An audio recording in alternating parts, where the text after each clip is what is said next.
નમસ્કાર. આજે 2 અંકની સંખ્યાનો કે 3 અંકની કોઈ પણ સંખ્યાનો ગુણાકાર આપણે કરવો હોય તો ચાઇનીઝ પદ્ધતિ, ચાઇનાની જે પદ્ધતિ છે બોક્સ પદ્ધતિ, તો એ ગુણાકાર સરળતાથી આપણે કેવી રીતે કરી શકીએ? તો અહીંયા ધ્યાન આપો. અહીંયા એક ઉદાહરણ છે 35 ગુણ્યા 23. તો 35 ગુણ્યા 23 માં આપણે શું કરવાનું? આવી રીતે તમારે પહેલા બોક્સ બનાવવાનું, બરાબર છે.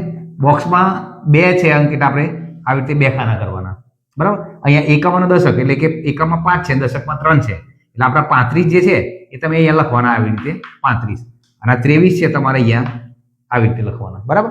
પછી શું કરવાનું? આ બંનેનો ગુણાકાર કરવાનો, એટલે કે 3 દુ તો 6, તો આવી રીતે લાઈન કરી અને 0 6 કરવાના. પછી 5 અને 2 નો ગુણાકાર કરવાનો, એટલે 5 દુ 10, 10 માં તમારે 1 0 કરવાના. આ પૂરું થઈ ગયું.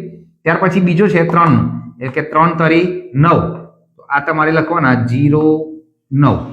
એ જ રીતે 5 લેવાના, 3 લેવાના, એટલે 5 તરી 15, એટલે અહીંયા લખવાના 1 5. થઈ ગયા. હવે શું કરવાનું? આવી રીતે લાઈન કરવાની.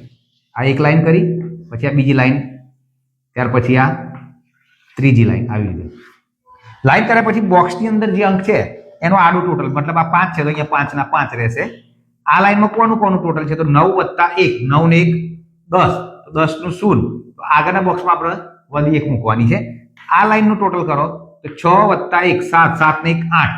તો આવી રીતે આનો જે આન્સર છે 35 ગુણ્યા 23 નો એ 805 થશે, બરાબર છે.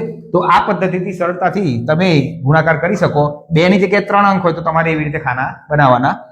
આ વિડીયો ગમે હોય તો ચેનલને ફોલો જરૂર કરજો. Thank you.